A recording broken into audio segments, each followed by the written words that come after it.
형제가족 여러분 안녕하세요. 오늘은 9월 21일 수요일 예수님의 죽음과 우리의 구원이라는 제목으로 마태복음 27장 45절부터 56절까지를 묵상하겠습니다. 45절 제6시로부터 온 땅에 어둠이 임하여 제9시까지 계속되더니, 예수님이 죽으셨던 그때 제6시는 정오를 얘기하고 12시, 제9시는 오후 3시를 얘기합니다. 하루에 정오로부터 12시로부터 오후 3시까지가 태양이 가장 밝고 뜨거운 시간입니다.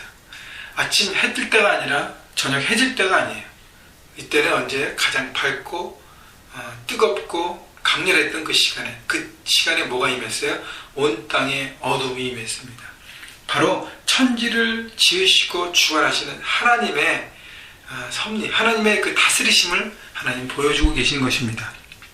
종말의 때 온 땅에 어둠이 임한다는 구약의 표현을 보여주시면서 예수님의 죽음을 통해서 하나님이 모든 것을 계획하시고 다스리시고 계심을 온 세상에 하나님은 보여주고 계시는 것입니다. 46절 제9시쯤에 예수께서 크게 소리질러 이르시되 엘리 엘리 라마 사박다니 하시니 이는 곧 나의 하나님 어찌하여 나를 버리셨나이까 하는 뜻이라.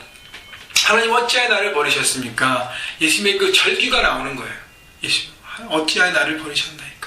자, 겟세마네에서의 기도도 비슷한데 예수님이 가장 힘드셨던 부분은 육신적으로 죽으시는 것이 아니라, 육신적인 죽음이 아니라 하나님과의 분리였습니다. 죄인이 되면, 죄인의 모습으로 서면 하나님과 철저하게 분리되셔야 되기 때문에 예수님이 그것을 감당하기가 어려우셨다는 것입니다. 그래서 온 세상의 죄를 짓고 뭐하는 사람들의 구원을 하는 통로로 서야 되지만 하나님과 분리된 부분이 너무너무 힘드셨기 때문에 그래서 예수님은 십자가에서 절규하신 것입니다. 자, 그때 47절, 48절, 49절에 보면 사람들의 각기 다른 반응을 보입니다. 거기 섰던 자들 중 어떤 이들이 듣고 이르되 이 사람이 엘리야를 부른다 하고 그 중 한 사람이 곧 달려가서 해면을 가져다가 심포도주에 적시할 때 꿰어 마시게 하거늘 그 남은 사람들이 이르되 가만히 두라 엘리야가 와서 그를 구원하나 보자 하더라.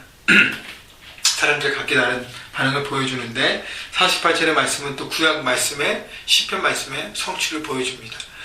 자, 그 마태복음을 통해서 예수님이 그 십자가의 모든 사건들은 구약의 곳곳에 예언됐던 그 모든 말씀들이, 그 퍼즐들이 예수님이 십자가 사건 통해서 다 이루어지고 맞춰지는 것을 보여주면서 하나님의 그 구원의 계획의 준비와 계획과 기획과 모든 것들이 이제 철저하게 되어서 예수님의 십자가의 그 액션을 통해서 다 하나하나 모두 이루어짐을 보여주는 것입니다. 그래서 그렇기 때문에 그 구원은 하나님의 섭리이시고 사랑이셨고 계획하심이고 우리를 향한 놀라운 계획인 것을 우리는 볼 수 있는 것입니다. 50절 예수께서 다시 크게 소리 지르고 영원히 떠나시니라. 자, 예수님이 죽으셨습니다. 예수님의 죽음이 그 이후에 무엇을 주시는지 굉장히 중요한 것이죠. 그래서 예수께서 말씀하신 것처럼 하늘의 미랄이 땅에 떨어져 죽었을 때 많은 열매가 맺어지는 그 모습을 예수님은 보여주십니다. 51절 이에 성소 휘장이 위로부터 아래까지 찢어져 둘이 되고 땅이 진동하며 바위가 터지고, 너무너무 중요한 첫 번째는 성소, 지성소와 성소를 가르고 있던 그 휘장이 위로부터 아래로 찢어졌습니다. 1년에 한 번 대제사장이 들어갈 수밖에 없었던, 예배할 수밖에 없었던 그 지성소를 이제는 찢어졌기 때문에 모두가 예수 그리스도의 피를 힘입어, 그 십자가의 능력을 힘입어 성소로, 지성소로 담대히 나갈 수 있는 것이죠. 모두가 예배자가 되고 하나님의 자녀가 되고 하나님 앞에 설 수 있는, 제사장으로 하나님 앞에 설 수 있는 자격을 얻게 되는 것입니다. 그것이 바로 하나님의 은혜인 것이죠. 구원을, 십자가의 죽음을 통한 하나님의 은혜, 하나님의 구원을 보여주는 것입니다. 52절 무덤이 열림에 자던 성도의 몸이 많이 일어나되 예수 부활 후에 그들이 무덤에서 나와서 거룩한 성에 들어가 많은 사람에게 보이니라. 자, 부활의 모습을 미리 보여주신 것이죠. 죽음이 아니라 죽음 이후에 생명이 되면 실질적으로 죽었던 자들이 무덤에서 일어나는 것들이 많이 일어났다는 것이죠. 얼마나 거룩한 성은 53절에 예루살렘을 얘기하는데 많은 사람들이 얼마나 깜짝 놀랐을까. 바로 예수님이 살아계셨던 그 부활의 증거들이 퍼지게 되는 것이죠.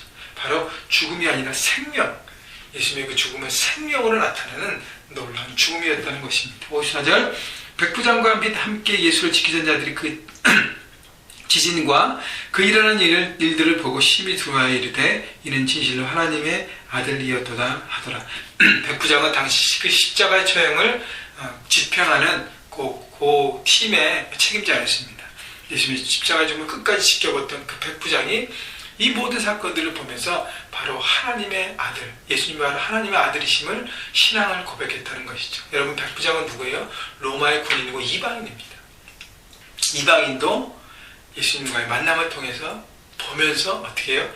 신앙을 갖고 믿음을 갖고 하나님의 자녀로 나온 것입니다.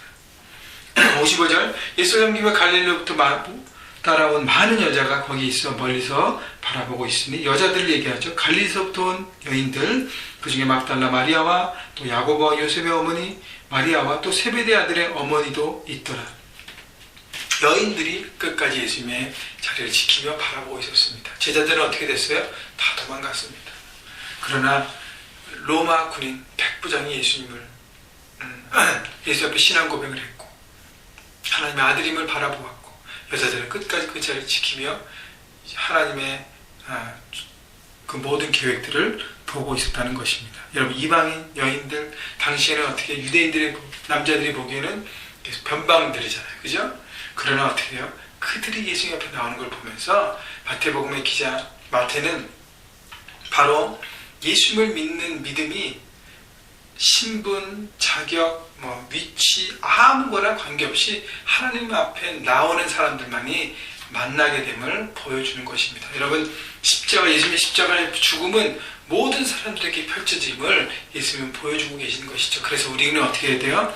그 죽음의 의미를 붙잡고 예수님 앞에 날마다 예배자로 제사장으로 서서 감격하며 십자가의 죽음을 기뻐하며 부활의 소망을 바라보며 예배해야 하는 것이고, 이 복음은 이방인과 여인들이 듣고 십자가의 죽음을 통해 현장에서 지키면서 봤던 것처럼 우리도 예수님을 믿는 사람으로 하나님의 그 복음을 붙든 사람으로 복음을 나눠야 하는 것입니다. 여러분, 생명을 나누는 것에 목숨 거셔야 되는 것이죠. 그래서 함께 주님의 그 구원에 동참할 수 있는 여러분 그 일들을 여러분 삶의 현장에서 펼쳐가시기를 주님의 이름으로 축원합니다.